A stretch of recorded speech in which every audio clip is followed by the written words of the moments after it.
ये देखो हमारे प्लम्बर ऐसे हैं, काम बोलो आम करने के लिए करके देते हैं इनके, जो सामान बोला इनको। मटेरियल आ चुका है, मैंने मटेरियल उतरवा दिया और उस साइड पे मटेरियल उतरा है। 10 बैग सीमेंट और 100 फुट बदरपुर है।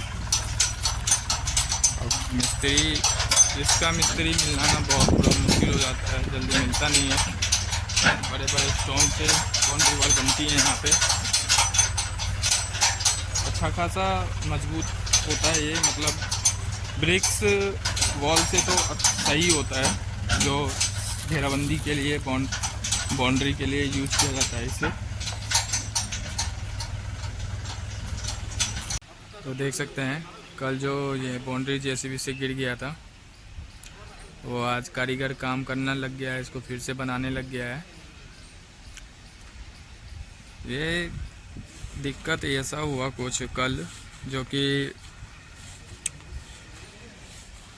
ये प्राइवेट प्रॉपर्टी है और एमसीडी वालों का कहना ये है जो रिटर्न कंप्लेन गई है। अब भाई एक चीज़ मेरे को ये समझ में नहीं आता है, जो अपनी प्रॉपर्टी में कोई दीवार खड़ा कर रहा है, कोई घर बना रहा है, ठीक है, कोई बड़ी बिल्डिंग बना रहा होता तो उसका परमिशन लेना होता है एमसीडी से, ठीक है, इस बात से मैं एग्री करता हूँ। ये छोटे मोटे काम के लिए जो रिपेयरिंग का काम होता है या ऐसा कुछ जो दरारें पड़ जाती हैं बड़ी बिल्डिंगों में, दीवारों में जो दरारें पड़ जाती हैं उसको थोड़ा रिपेयर वगैरह करवाना होता है, तो उसके लिए भी एमसीडी से परमिशन लेना होता है क्या? तो कल कुछ ऐसा हुआ था, जिस समय एमसीडी वाले मतलब पहुँचे उस टाइम पे मैं अंदर कोठी के अंदर कुछ काम करवा रहा था कारपेंटर से। तो हुआ ऐसा था, मेरे पास फ़ोन आता है मेरे स्टाफ का, क्योंकि ये फार्म अब वो फार्म पहले एक ही था, सिंगल था। इसकी पैर्टीशन क्या मतलब, हमने सोचा बहुत बड़ा लैंड है, इसको डिवाइड कर देते हैं, 2 पार्ट में कर देते हैं, आगे चल के उसमें हम कभी इन फ्यूचर उसमें कुछ बनाएंगे, ऐसा ही कोठी बनेगा या कोई बिल्डिंग बनेगी, ऐसा करके हमने ये सोच के इसका पैर्टीशन करके 2 पार्ट में, यानी 1.8 एकड़ ये छोड़ दिया, 1.2 एकड़ वो छोड़ दिया, लैंड पूरा 3 एकड़ का है।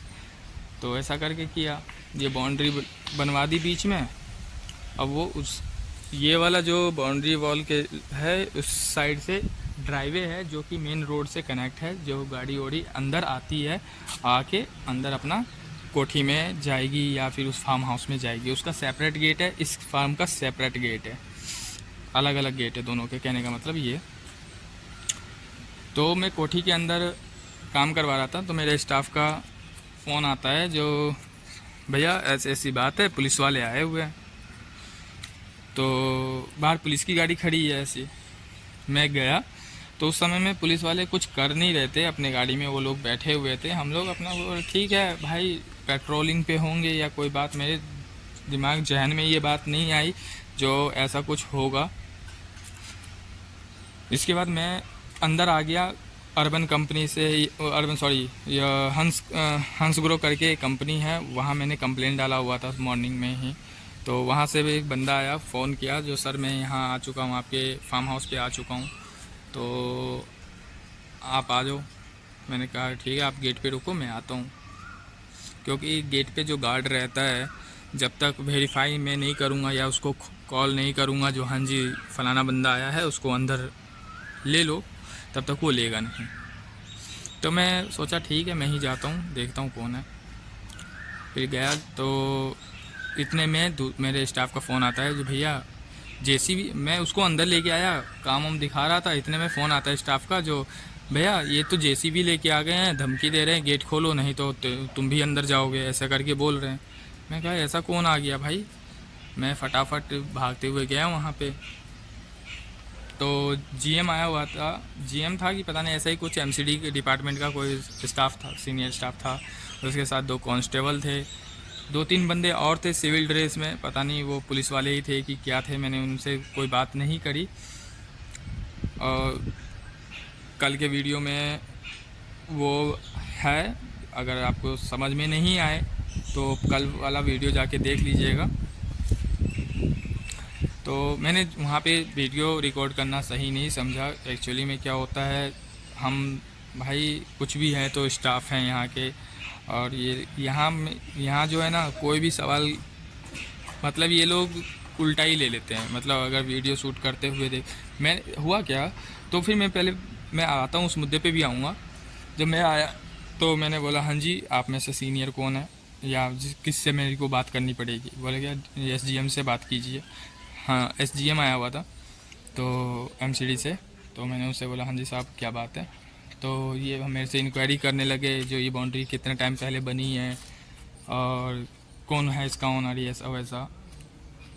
जैसे मैंने कहा क्या ठीक है, मैं सारा डिटेल दे रहा हूँ आपको, आप जेसीबी अंदर क्यों लिया है बिना परमिशन। बोला क्या तू मेरे को मत सिखा ये वो फलाना ढिमकाना। मैंने कहा एक मिनट, यहाँ पे केयर टेकर मैं हूँ, मैं मेंटेनेंस करवा रहा हूँ, तो मेरे को तो पता होना चाहिए मैं मतलब आप किसके थ्रू आए हो, कोई कंप्लेन है या फिर कोई नोटिस आई है एमसीडी से। मेरे पास तो कोई नोटिस रिसीव मैंने किया ही नहीं। जो भाई आपके यहाँ जो लैंड है वो इलीगल प्रॉपर्टी है या गवर्नमेंट प्रॉपर्टी पे आप अपना कंस्ट्रक्शन शुरू कर रखे हो, ऐसा करके तो कुछ नोटिस वगैरह मेरे पास नहीं आया है। तो बिना नोटिस के आप लोग कैसे अंदर आ गए। मैं वीडियो बनाने का क्योंकि एक्चुअली में मेरे पास सिंगल फ़ोन है, इसी फ़ोन से मेरे को बाकी चीज़ भी इसमें जो भी डॉक्यूमेंट्स हैं मेरे पास वो सब दिखाना था, तो इस वजह से वीडियो शूट नहीं कर पाया मैं इन बातों को। तो फाइनली फिर मैंने कहा कि ठीक है, ऐसा कीजिए आप जेसीबी रोक दीजिए, पहले मैं बात कर लेता हूँ आगे। जिसकी प्रॉपर्टी है, जो मेरे ओनर है, उनसे मैं बात करने लग गया। उनसे बोला भैया ऐसी ऐसी बात है, ये लोग विदाउट परमिशन ये अंदर घुस आए हैं। तो भैया ने मेरे से पूछा जो गेट क्यों खोला था तुमने। हम जी काम करवा रहा था, शिफ्टिंग करवा रहा था, डाइनिंग टेबल वगैरह स्टोर रूम में रखे हुए थे वो निकलवाना थे हमें। बोला कि अच्छा ठीक है। तो रोहन भैया के मतलब सॉरी भैया के रोहन भैया सॉरी क्यों, मतलब उनका नाम है, मेरे ओनर का नाम है रोहन चुग ऐसा करके। तो मैंने रोहन भैया से बोला रोहन भैया तो कैसे क्या किया जाए। बोला क्या ऋषि आप वेट करो, मैं आपको एक नंबर प्रोवाइड कर रहा हूँ, आप उस पर बात करो। तो एक्चुअली में जो नंबर था वो रोहन भैया के डैड जो थे, यानी उनके पिताजी जो थे, उनके फ्रेंड थे। मतलब ये प्रॉपर्टी जब उन्होंने ली थी तो उनके थ्रू ली थी, और एक तरीके से समझ लीजिए वो फिज़िकल सिक्योरिटी प्रोवाइड कर देते हैं। मतलब कोई भी ऐसा इशू होता है सरकारी या प्राइवेट, कोई भी लैंड को लेके ऐसा प्रॉब्लम होता है या कुछ करना होता है उनको, जैसे मान लीजिए जैसे सिविल का काम ही था, तो उनसे बात हो चुकी थी, तो ठीक है बॉन्ड छोटी मोटी बाउंड्री है आप कर सकते हो, परमिशन की कोई ज़रूरत नहीं है, ऐसा करके उनसे बात हो रखी होगी। उनका फ्रेंड टाइप का ही है, वो भी यंग है। तो उन्होंने पप्पू भैया का नंबर दिया, फिर मैंने पप्पू भैया से भी कांटेक्ट किया।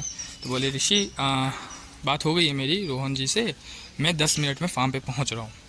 फिर मैंने उनसे बात करके मैंने एसडीएम को बताया जो कि हाँ जी 10 मिनट में आ रहा है कोई, एक बार उनसे बात कर लीजिएगा, उसके बाद ही कुछ कीजिए आप, ठीक है। आपके पास आपने ना मेरे को अभी तक कोई नोटिस दिखाया है ना कुछ कोई बात, आप ऐसे ही घुस आए हो, मतलब तू ज़्यादा मत बोल, ऐसा करके उन्होंने स्टाफ ने बोला।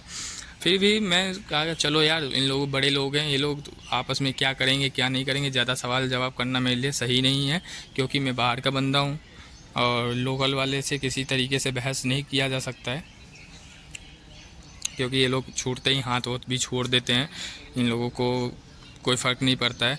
हाँ, अगर मेरे पास कोई दूसरा फ़ोन भी होता तो फिर मैं किसी को दे के वो फ़ोन से वीडियो शूट कर देता, क्योंकि सारे मेरे स्टाफ जो हैं जितने पढ़े लिखे नहीं हैं, मतलब सब लेबर क्लास के ही लोग यहाँ पे, मैं उनसे ही लेबर का काम करवाना होता है, लेबरों वाला काम करवाना होता है, तो वही बाकी चीज़ तो मैं खुद ही संभाल लेता हूँ। तो इससे ये हुआ जो कि मैं वीडियो शूट नहीं कर पाया था। उसके बाद फिर मेरे से 5 मिनट के बाद एसडीएम बोलता है जी अभी 5 मिनट में अगर कोई आता है तो ठीक है, नहीं तो हम जेसीबी लगा देंगे, ऐसा कर। मैंने कहा क्या ठीक। फिर दोबारा फ़ोन किया पप्पू भैया को, पप्पू भैया ये तो ऐसे ऐसे बोल रहे हैं। तो पप्पू भैया ने बोला क्या ऐसा कौन है, बात कर भाई, ऐसे ही मतलब लोकल लैंग्वेज में कौन है, बात करवा उनसे। फिर उनसे बात हुई, बोली हाँ। फिर जब एमसीडी वालों से बात हुई उनकी, वो सामने फिर जब आमने सामने मिले एक दूसरे से, तो बोले एमसीडी वाले ने बोला देखो जी मैं तो आया हूँ तो मेरे पे रिटर्न कंप्लेन है, मेरे को कुछ ना कुछ तो दिखाना पड़ेगा, मैं साइड पे विजिट किया हूँ और साइड पे ऐसा बाउंड्री बना तो है, फिजिकली बाउंड्री बना हुआ है, तो फिजिकली मेरे को उसको डैमेज करके दिखाना होगा। तो एक बार वहाँ पे, यहाँ जहाँ पे अभी काम चालू है ये वाला, पहले यहाँ पे लगाया जेसीबी और दूसरा फिर वहाँ थोड़ा आगे वहाँ पे लगाया। तीसरे टाइम थर्ड टाइम उसने अटैम्प्ट किया था, उससे थोड़ा आगे 3-4 जगह वो डैमेज करने को कह रहा था। तो पप्पू भैया ने बोला जो कहता है हो गया, जितना काम था उतना हो गया, इससे ज़्यादा कुछ मत करना, ठीक है, नहीं तो बात आगे हो जाएगी, ये वो।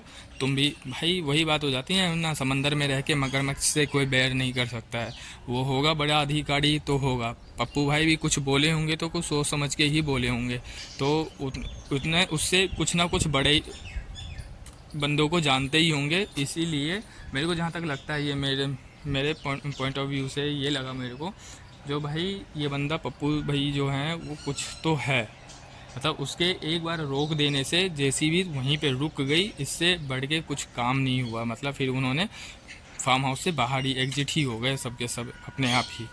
फिर सारी बातें रोहन जी से मैंने डिस्कस करी, ऐसी बात सब हुई। अब जी बोले कोई बात नहीं, हम बात कर लेंगे, आप बाकी अपना काम करवाओ। इसीलिए आज सुबह ही मैंने कल इवनिंग में ही, रात में ही मैंने मटेरियल लगा दिया था ऑर्डर में, सिविल के लिए जो भी सीमेंट बदरपुर वगैरह था वो मैंने ऑर्डर लगा दिया था। और सुबह 7 बजे ही मेरे पास मटेरियल पहुंचा है, कोई था भी नहीं आया हुआ, तो खुद ही रिसीव किया है, गेट वेट खुद ही खोला है, क्योंकि उस साइड गार्ड नहीं होता है। और भाई मेरा तो काम है, अभी मैं अपने इस फार्म के गार्ड को उधर नहीं भेज सकता हूँ, ऐसा करके खुद ही जंप करके गया, गेट खोला, गाड़ी अंदर ली, मटेरियल उतरवाने के बाद फिर अभी काम शुरू हुआ है। 10 बजे से काम ये शुरू हुआ है, देखते हैं कितना टाइम लगता है इसको बनने में। ऑलमोस्ट 3-4 दिन तो लगेगा, क्योंकि इतना बड़े स्टोन से दीवार बनाई जाती है। इसमें एक रद्दा चल जाता है, मतलब एक लाइन पूरी हो जाती है, उसके अगले दिन दूसरी लाइन पे काम करते हैं। ये नहीं जैसे ब्रिक्स वॉल होता है, एक रद्दा मार दिया फिर दोबारा रद्दा मार दिया, मतलब एक दिन में 10-15 रद्दा चला देते हैं एक दूसरे के ऊपर। इसमें वो नहीं होता है, इसमें ये ऐसा होता है, एक बार हमने एक नीचे बेस बनाया, उसके बाद ऊपर से मसाला डाला, फिर पत्थर लगाए उसके ऊपर और फिर छोड़ दिया उसको पूरे दिन के लिए, मतलब फिर पूरी रात के लिए छोड़ दिया, फिर अगले सुबह उसी पे काम होगा, तब जाके ये स्ट्रॉन्ग होता है, काफ़ी स्ट्रॉन्ग होता है ये बाउंड्री। ऐसा करके कुछ है। और कल वाली वीडियो पूरी नहीं हो पाई थी, तो ये पार्ट 2 में आएगी। वो कल वाली जो वीडियो है मैंने उस पर डिस्क्रिप्शन में या फिर उसके टाइटल में ये नहीं डाला है पार्ट 1 या पार्ट 2 करके, ऐसा कुछ नहीं डाला है, तो वो पार्ट 1 है, ये पार्ट 2 है, ठीक है। अगर आप ये वीडियो देख रहे हैं तो प्लीज़ पार्ट 1 देख लीजिएगा, क्या लफड़ा हुआ था। मतलब लफड़ा तो हो ही गया था, टेंशन काफ़ी हो गया था मेरे को, क्योंकि बात सारी कंट्रोल, अगर साइड पे कोई इनका मतलब मैं सिर्फ मैं ही रहता हूँ यहाँ पे, कोई यहाँ पे सुपरवाइज़र नहीं है, कोई मैनेजर नहीं है, जो भी हूँ वो मैं ही हूँ। क्योंकि यहाँ भैया इतना विश्वास तो करते हैं, जो भी करता हूँ सोच समझ के करता हूँ, बजट में करता हूँ, ये नहीं कोई 20,000 रुपये किसी काम के मांग रहे हैं तो नेगोशिएट करना अच्छी तरीके से आता है, रेट तोड़ना अच्छी तरीके से आता है, उससे बात सही से कर लेता हूँ। बजट में मेरा भी नुकसान ना हो और मेरा भी अपना वैल्यू बना रहे, उस हिसाब से काम करवा देता हूँ। तो इस वजह से इतना भरोसा तो हो गया है उनको, जो छोटी मोटी ये चीज़ों के लिए जो भी काम करवा रहा हूँ, कभी आज तक सुनने को नहीं मिला है मेरे को आगे से जो बजट से बाहर काम करवा दिया, या फिर इतना पैसे क्यों लग गए, या इतना लेबर क्यों लग गया, ऐसा कोई जवाब नहीं। हाँ जी लगा तो सो लगा, डिटेल मेरे पास ऐसे ऐसे बना हुआ है, पूरी डायरी मेंटेन है, आप डायरी देख लीजिए। ऐसा करके मैं अपना काम करवा लेता हूँ। काम तो आज भी बहुत है, अब देखते हैं, सबने अपना अपना टाइम दे रखा है, एसी वाला भी अपना टाइम दे रखा है, इलेक्ट्रिशियन भी अपना टाइम दे रखा है। बाकी हमारे फार्म हाउस के जो लेबर स्टाफ हैं वो अपना काम कर रहे हैं। वहाँ पे गार्डन की कटिंग हो रही है, ग्रास की कटिंग हो रही है, दिखाता हूँ आपको।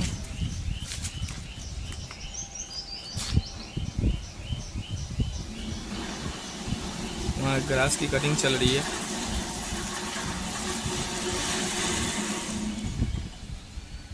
ये देखो हमारे प्लम्बर ऐसे हैं, काम बोलो हम करने के लिए करके देते हैं इनके। जो सामान बोला इनको फ़ोन करके एक्स्ट्रा, जो भाई हंस ग्रो से काम बंदा आया था वो काम नहीं करेगा, मतलब भैया ने मना कर दिया उसको, आप ही को करना है। तो ये बोल रहे हैं अब जाके, जो मेरे को तो बताया नहीं, कल ही मैंने इनको फ़ोन करके लास्ट में बोल दिया था, जो हंस ग्रो वाला नहीं आया उनसे काम नहीं करवाना है, आपको ही भैया बोलेंगे काम करने के लिए। मैं गलत बोल रहा हूँ? क्या बात बोल रहे हो यार। ये देखिए यहाँ पे चल रहा है भी काम।